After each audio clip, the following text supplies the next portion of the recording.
Mr. Macron defeated far-right Marine Le Pen by about 65.5% to 34.5% to become, at 39, the country's youngest president, projected results show.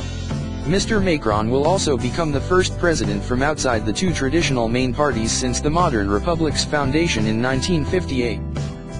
He said that a new page was being turned in French history. "I want it to be a page of hope and renewed trust," he said. Mr. Macron said he had heard the rage, anxiety, and doubt that a lot of you have expressed, and vowed to spend his 5 years in office, fighting the forces of division that undermine France. He said he would guarantee the unity of the nation and defend and protect Europe.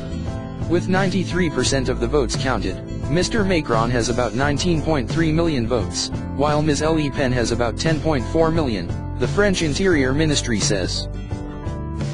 Mr. Macron's supporters gathered in their thousands to celebrate outside the Louvre Museum in central Paris, and their new president later joined them. In his speech to the crowd, he said, "Tonight he won, France won. Everyone told us it was impossible, but they don't know France."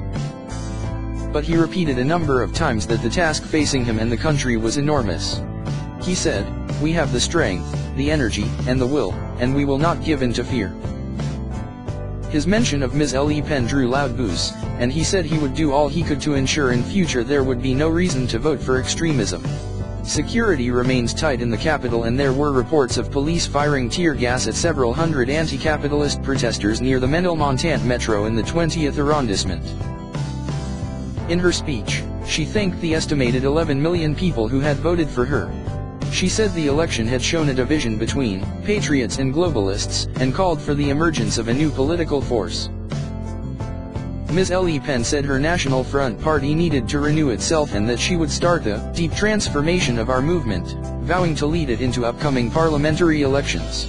She also said she had wished Mr. Macron success in tackling the huge challenges facing him. There were scattered boos as the projections were announced. A few moments of quiet, uncertain chatter followed. Then supporters gave a subdued rendition of the French national anthem. Many were carrying blue-colored roses, Marine Le Pen's chosen symbol. The defeat will not have come as a surprise. The fact that such a small venue was booked is an indication that the campaign suspected it would lose. There were cheers for Marine Le Pen as she delivered her speech. During an interview afterwards, one senior party official explained to me that a new movement would now be formed. He didn't give a name for it. Once I finished the interview, he raised his glass of champagne and said, "Vive la France." What does Mr. Macron stand for? He is a liberal centrist, pro-business and a strong supporter of the European Union. He left the socialist government of President François Hollande last August to form his new movement, En Marche, saying it was neither left nor right-wing.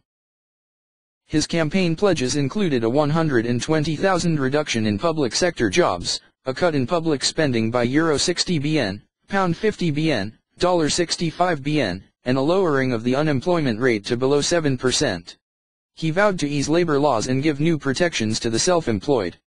Mr. Macron also stood on a pro-EU platform, in stark contrast to his opponent. Often with Emmanuel Macron one fears that, in a way that is very French, it is words that are doing his work. Words that are bridging the divides, words that are flattering his opponents, words that create the devotion that, among some, he inspires. In the campaign it became a joke among journalists how often his answers included the words "au même temps," at the same time. It was his way of marrying everything and its opposite, of reconciling every contradiction. He got away with it because he is who he is. But in the real life of running a fractious, angry, divided country, will his words have the same effect? Will his solitary self-belief create the structures of political support which he needs in the rough and tumble of government? Will his charm still work?